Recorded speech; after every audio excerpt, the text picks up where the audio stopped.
Low-level encounters might seem simple, but they're so much more than just filler.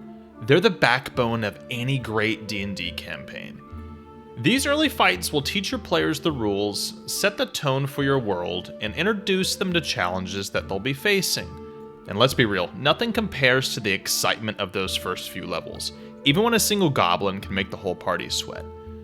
Today on Monster Mechanics, we're diving into why low-level encounters are so important, how to design them so they're fun and memorable, and I've got 2 encounter ideas you can drop right into your game. But before we get started, make sure to like this video, leave a comment with your favorite low-level encounters, and subscribe to the channel so you'll never miss a video. Ready? Let's make those first few levels unforgettable. Alright, let's start with the why. Why low-level encounters matter so much. When your players first sit down at the table, they're stepping into a brand new world. Everything is going to be unfamiliar, and their characters are fragile. 1 or 2 bad rolls can send them straight to the grave. That tension is where the magic happens. At these early levels, even a basic goblin can feel like a true threat. Players are figuring out how to balance risk and reward, when to charge in and when to retreat. This is when your players will start to establish their group dynamic. Are they bold and brash, cautious and methodical, or something in between? These early fights set the tone for how your players will approach the rest of the campaign. And as a dungeon master, your job is to walk that tightrope between challenge and fun. You want to make things exciting, but you don't want to overwhelm your players right out of the gate. A deadly encounter at level 1 might be memorable, sure, but if the party wipes, it's memorable for the wrong reasons. Focus on creating moments of tension where success feels earned but never impossible. And don't forget, these encounters also teach your players about the world. Is it a brutal, unforgiving place where goblins attack on sight? Or is it a more nuanced, where even a bandit ambush might lead to something unexpected for role-playing opportunities? Your players' first impressions will stick with them, so use these early moments to define the world that they're going to be adventuring in. Now let's get to the nuts and bolts of designing great low-level encounters. First things first, keep it simple. At levels 1 and 2, your players don't have a ton of abilities to work with, and that's okay. You don't need to rely on overly complex monsters to create an engaging fight. Goblins, wolves, and bandits, these are going to be your bread and butter. They're straightforward to run, and enough variety to keep things interesting, and they can be adapted to fit almost any setting you'll be using. But simplicity doesn't mean boring. The real key is adding opportunities for creativity and teamwork. Let's say your players are fighting goblins in a forest. Instead of just throwing them into an open clearing, add a few features to the environment.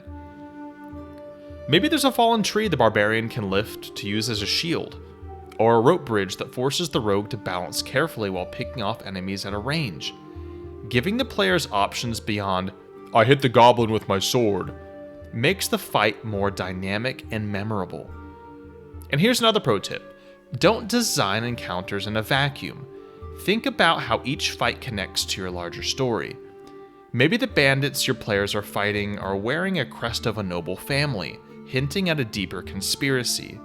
Or the wolves they fend off are actually aggressive because a druid's been meddling with their behavior. Even small details like these can make your world feel alive and connected. Finally, remember that encounters aren't just about combat. Low-level characters are squishy, and a single bad roll can turn an easy fight into a disaster. Keep things engaging without making it feel like a death trap.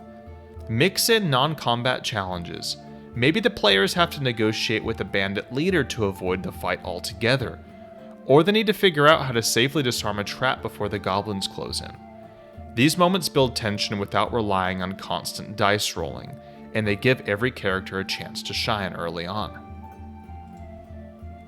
Let's go ahead and put this into action with a classic encounter, a forest ambush.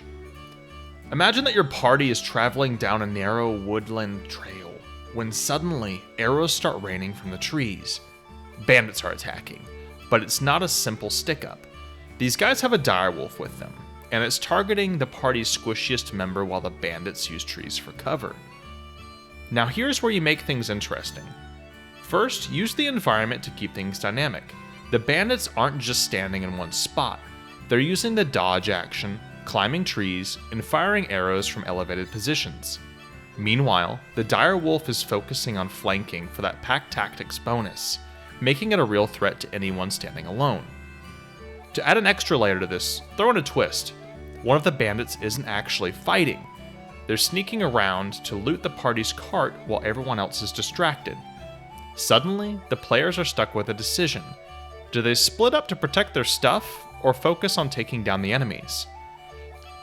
This keeps them on their toes and makes the encounter feel like more than just another fight. Now for something with a completely different vibe, a haunted mansion. Your players arrive at a crumbling old estate on the outskirts of town.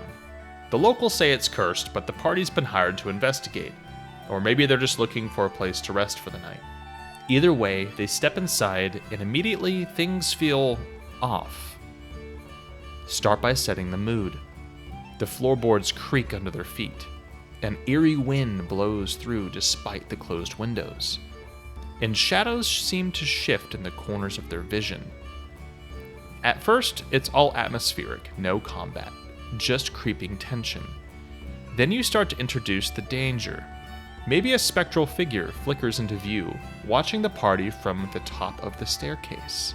Or an unseen force slams a door shut behind them, trapping them inside. Then, when combat finally begins, make it less about defeating enemies and more about surviving or solving the mystery. Maybe the players are being attacked by poltergeists that can't be harmed until they find a specific artifact hidden in the basement. They'll have to dodge the flying furniture and spectral claws while frantically searching for clues. And when they finally succeed, reward them with something meaningful. Maybe it's a cursed heirloom that hints at a larger storyline, or a key that unlocks the dungeon that they'll face later in the campaign. It's important to tie things back to the bigger picture, so the players feel that their efforts are a part of something greater. Low-level encounters are where your players fall in love with your game.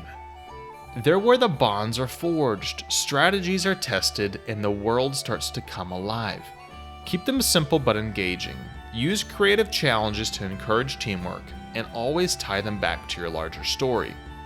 Whether it's the forest ambush or the haunted mansion, these moments can be some of the most memorable parts of your entire campaign. And hey, if you've got your own favorite low-level encounter ideas, share them in the comments. I love to hear what's worked at your table. And if you've enjoyed this video, don't forget to like it, subscribe to the channel, and ring the bell so you never miss a new one. Your support helps us keep making great D&D content. Thanks for watching, and happy adventuring.